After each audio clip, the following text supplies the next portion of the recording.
नमस्कार। आज हम एक ऐसे टॉपिक पर बात करने वाले हैं जो हम सभी से जुड़ा हुआ है। सरकारी अस्पताल।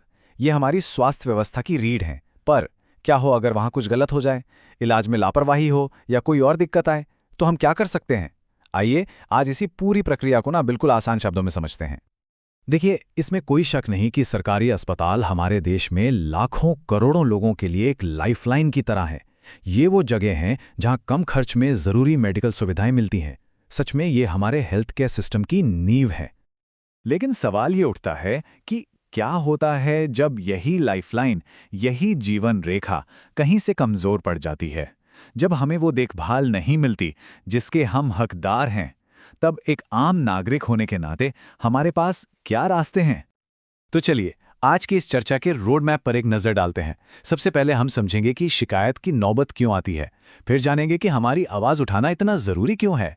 इसके बाद शिकायत करने का पूरा रास्ता स्टेप बाय स्टेप देखेंगे, फिर सीखेंगे कि अपनी शिकायत को मजबूत कैसे बनाया जाए, और आखिर में बात करेंगे कि एक अकेली शिकायत भी कितना बड़ा असर डाल सकती है।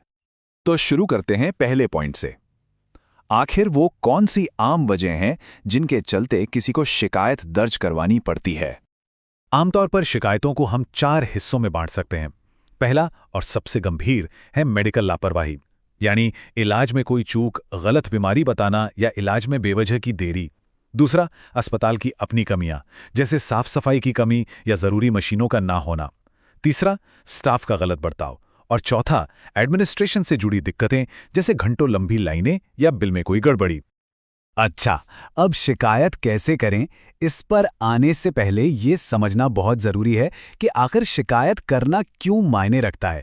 ये सिर्फ अपनी परेशानी बताने के लिए नहीं है, इसका मकसद कहीं ज़्यादा बड़ा है। असल में जब हम कोई शिकायत दर्ज करते हैं तो हम सिर्फ अपनी समस्या का हल नहीं ढूंढ रहे होते, हम असल में पूरे सिस्टम को बेहतर बनाने में मदद कर रहे होते हैं।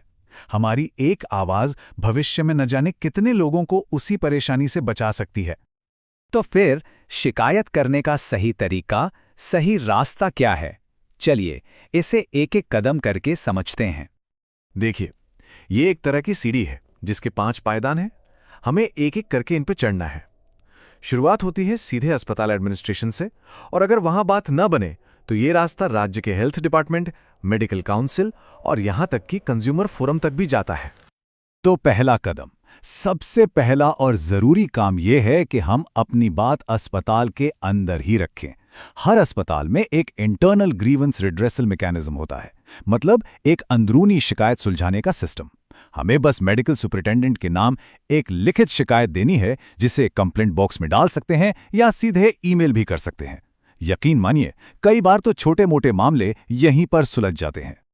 अगर अस्पताल में हमारी सुनवाई नहीं होती तो अगला कदम है जिले के चीफ मेडिकल ऑफिसर यानी सीएमओ के पास जाना। वो पूरे जिले के सुपरवाइजिंग ऑफिसर होते हैं और अस्पताल के मैनेजमेंट से जुड़े मामलों की जांच कर सकते हैं। और अब तो टेक्नोलॉजी की वजह से ये प्रोसेस और भी आसान हो गया है। कई राज्यों ने अपने ऑनलाइन पोर्टल्स बना दिए हैं। इन पर हम घर बैठे अपनी शिकायत दर्ज कर सकते हैं और ये भी देख सकते हैं कि उस पर क्या एक्शन लिया जा रहा है। जैसे आप यहाँ देख सकते हैं, उत्तर प्रदेश में जन सुनवाई पोर्टल है, तो केंद्र सरकार का सीपी ग्राम्स है। राजस्थान, कर्नाटक, महाराष्ट्र, लगभग हर बड़े राज्य ने ऐसे ऑनलाइन सिस्टम बनाए हैं ताकि लोगों को आसानी हो।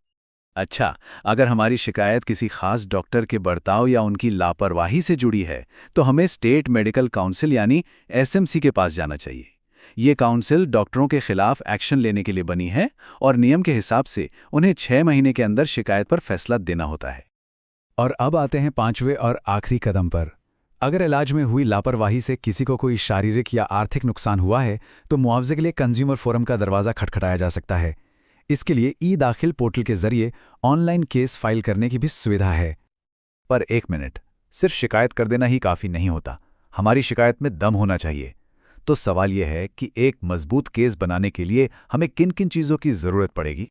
देखिए, हमारी शिकायत जितनी डिटेल्ड होगी उतनी ही मजबूत होगी। हमें तारीख, समय, घटना में शामिल स्टाफ का नाम, सब कुछ साफ साफ लिखना चाहिए।